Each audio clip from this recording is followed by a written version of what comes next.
simplement dire que cette rencontre entre dans le cadre des échanges que j'ai avec la presse sur une question d'actualité.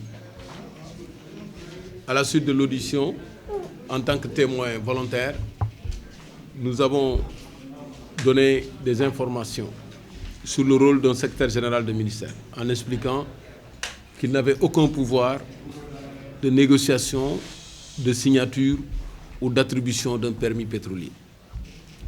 Et qu'il appartient au ministre de le faire, et qu'en l'espèce, au niveau d'informations qu'on a eues, il n'y a pas eu d'instruction nous concernant sur cette question. Mais nous avons un avis. Notre avis en 2010-2011 sur la question, c'était que le code de 98 n'était pas très favorable au Sénégal, avec un partage 10-90 et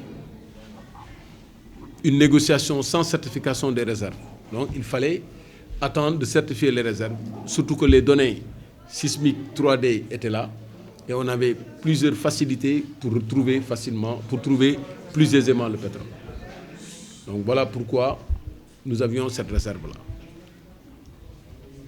Donc aucune implication dans la signature, dans la négociation d'un contrat, aucune relation avec les personnes qui sont concernées.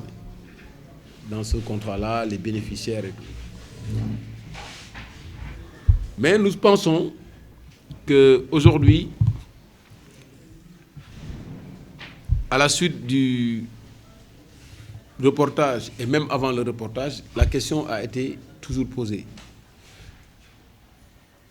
Il faut que toutes les informations soient disponibles. Les Sénégalais ont soif d'informations fiables sur le pétrole et le gaz. Ils ont faim d'une transparence totale dans la gestion de leurs ressources naturelles. Il faut assouvir, il faut étancher cette soif-là, il faut assouvir cette faim-là. Et pour le faire, il faut prendre des mesures. Et les mesures que nous préconisons, en dehors évidemment de la participation de l'opposition et de la société civile au COS Pétrogaz, et en dehors de la mesure qui doit être prise de réserver une partie des ressources aux générations futures, il faut 3 mesures essentielles.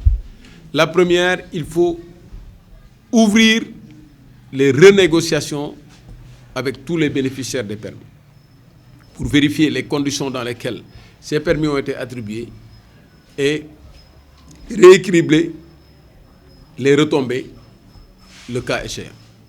Ça, c'est une preuve de transparence.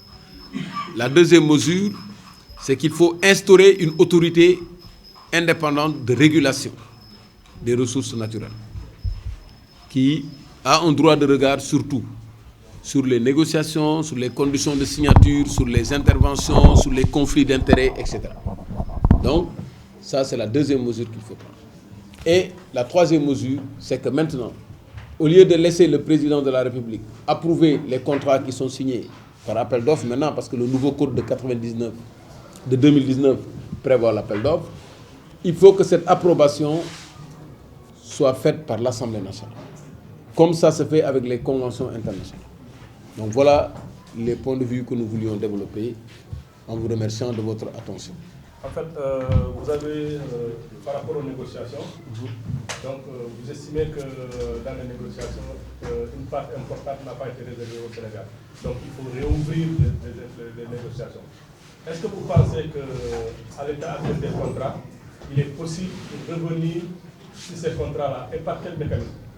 Bon, alors, lorsque vous signez des contrats pétroliers et des contrats de façon générale, il y a des clauses de stabilisation. On vous dit, vous signez un contrat pour 25 ans, 30 ans, mais même si la loi change après, vous devez garder les mêmes contrats. C'est ça qu'on appelle des clauses de stabilisation. Comme c'est des contrats de longue durée, on prévoit des possibilités de remise en cause de ces contrats par ce qu'on appelle l'imprévision, par exemple. En anglais, c'est le hardship. On se rend compte, comme c'est de longs contrats, il peut arriver des événements qui révèlent des choses nouvelles qu'on n'avait pas bien saisi ou qu'on n'avait pas bien compris. Quand ça arrive, il faut avoir le courage d'inviter les gens à la table de négociation pour voir comment tenir compte de ça. Aujourd'hui, est-ce que vous pensez qu'on a un climat favorable pour que ceux qui ont gagné les contrats là puissent les exploiter paisiblement au Sénégal? Ce n'est pas possible. Aujourd'hui, même si vous avez gagné vos contrats, vous venez quelque part pour exploiter, alors que les populations ne sont pas informées et pensent que vous avez volé le pétrole. Est-ce qu'ils vont vous laisser exploiter? Donc, même pour aménager un climat favorable à l'exploitation, il faut avoir l'intelligence, la souplesse pour ouvrir les négociations. Et toutes les parties vont ensemble trouver des solutions. Donc, pour avoir la paix et la sérénité, tant que les Sénégalais ne sont pas convaincus que les choses sont transparentes, ou en tout cas il y a un effort de transparence, il y aura toujours une tension et de la suspicion. Et on ne peut pas développer un pays sous la tension et la suspicion. Donc, c'est techniquement possible, c'est juridiquement possible, c'est politiquement indispensable. Aujourd'hui, il n'y a aucun obstacle. Un pays peut même nationaliser ses ressources. Celui qui peut le plus peut le moins. Un pays peut même décider de nationaliser, évidemment d'en tirer les conséquences. Donc celui qui peut décider unilatéralement de nationaliser, il peut renégocier. Pourquoi pas? Donc tous les gens qui disent ouais, on ne peut pas revenir sur ça et tout, franchement, mais personne ne l'accepte ça. Il faut revoir. Il faut revoir parce que les gens n'ont pas toutes les informations. Donc, possible, oui. Souhaitable, oui. Je vous explique. Quand on signe des contrats, on signe une clause compromissoire. La clause compromissoire, c'est quoi? C'est une clause qui dit que quand on a des litiges, on va trouver un arbitre. L'arbitre se trouve dans tel pays, on va parler telle langue. Chacun amène un arbitre et les deux se réunissent pour choisir un troisième arbitre. C'est comme ça que ça se passe. On n'est pas traîné dans un tribunal, on va là-bas pour régler le problème. Si on n'arrive pas à s'entendre, on peut aller régler le problème. Donc, on n'a pas, ça fait partie du jeu, l'arbitrage.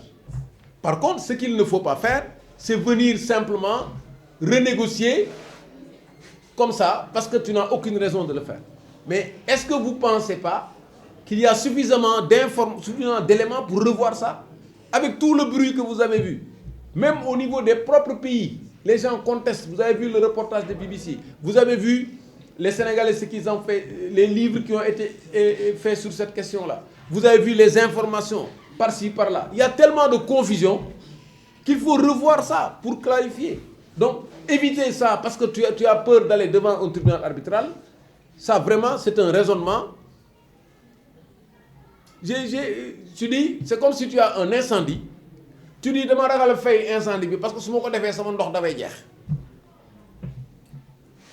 Bu sa ndox jeexul nga préserver sa ndox, mais tu as l'incendie.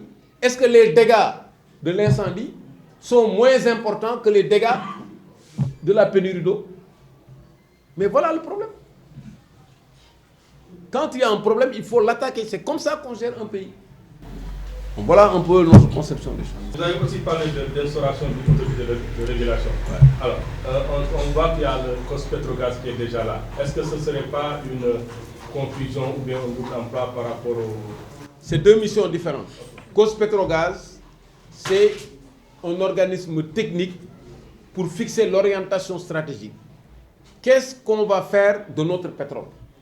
Est-ce qu'on va l'utiliser comme gaz naturel liquéfié? Est-ce qu'on va l'utiliser pour l'énergie des industries, pour la transformation des matières premières? Est-ce qu'on va l'utiliser pour le gaz domestique? Comme ça, nous allons faire du këriñ yeeg yépp di dugal gaz bi di ko toggee. Est-ce que c'est ça ces orientations? Comment on doit faire? Est-ce qu'on va profiter de ce gaz-là pour mettre en place des aciéries, etc., etc. Ça, c'est l'orientation stratégique. Quels sont les besoins du Sénégal? Comment articuler le pétrole qu'on a et le plan Sénégal émergent, par exemple, pour voir quelles sont les mesures qu'il faut prendre. Ça, c'est technique, c'est une orientation stratégique. Les contrats sont déjà signés, ils ne s'occupent pas de contrats, ils s'occupent de techniquement le produit, comment il faut l'utiliser. Est-ce que ça c'est clair? Par contre, la haute autorité dont nous parlons, l'autorité de régulation, c'est une autorité qui surveille. C'est l'observateur, c'est l'œil du peuple qui va aller voir Petrosen. Ah, vous êtes en train de négocier tel bloc. Donnez-nous les informations sur le bloc d'abord. Ah, vous êtes en train de négocier avec X, Y, Z. Ces gens-là, on va regarder. Donnez-nous des informations. Est-ce que c'est des gens sérieux? Est-ce que c'est des gens fiables? Ça, on le règle avant. Tu n'attends pas que quelqu'un ait un contrat pour commencer à voir ça. Donc, ça, tu le surveilles. Quand quelqu'un entre, tu dis, ah, il y a quelqu'un qui est dans le contrat, mais attention, ça peut avoir un conflit d'intérêts. Parce qu'il a des relations avec telle personne ou telle autre personne. Attention. Donc, ils ont tous ces éléments-là. Et après, quand le contrat vient, tout est prêt, on a approuvé. Ils regardent ce qu'on a approuvé. S'ils n'ont pas d'observation, ils vont prendre des experts, ils regardent, ils surveillent tout. Et à la fin de l'année, ils font un rapport pour dire qu'on a tant de blocs. On a 16 blocs au Sénégal, on a attribué 11 blocs. Voilà comment on a attribué à tel, mais après il a eu des problèmes. On a attribué à tel, on a retiré tel bloc, même les retraits. Tout ça, c'est ces informations. Donc, c'est deux missions différentes. Donc, le dispositif de surveillance de notre pétrole, de notre gaz, de nos ressources naturelles, n'est pas encore suffisamment mis en place. Te gouverner, c'est prévoir. Tu n'attends pas qu'il y ait un problème. Bon, déjà, c'est le cas. On a attendu qu'il y ait un problème pour réfléchir sur comment il faut le faire. C'est maintenant qu'il faut préparer tout le dispositif pour savoir que quand tel événement survient, on a tel. Donc, c'est deux missions différentes. On a vraiment travaillé sur ces dossiers-là depuis des années. Si vous avez suivi notre campagne, si vous avez suivi tous les éléments, c'est des choses sur lesquelles on s'est prononcé depuis longtemps. Donc, voilà un peu ce que je voulais dire. Et qui doit composer cette autorité alors? Ah là, il faut choisir quelqu'un. Les profils. Non, ça demande un gars sérieux, qui est vraiment honnête, qui se fait encadrer de gens valables. On s'arrange pour que tout le monde y soit. Des gens qui sont proches de l'opposition, du pouvoir, mais ce n'est pas un truc politique. Il faut qu'ils puissent être honnêtes, comme il y en a au Sénégal. On a mis des instances plusieurs fois. Hein, et ils rendent compte, honnêtement, c'est tout. Ça, franchement, il n'y a pas de... C'est pas ce qui manque au Sénégal.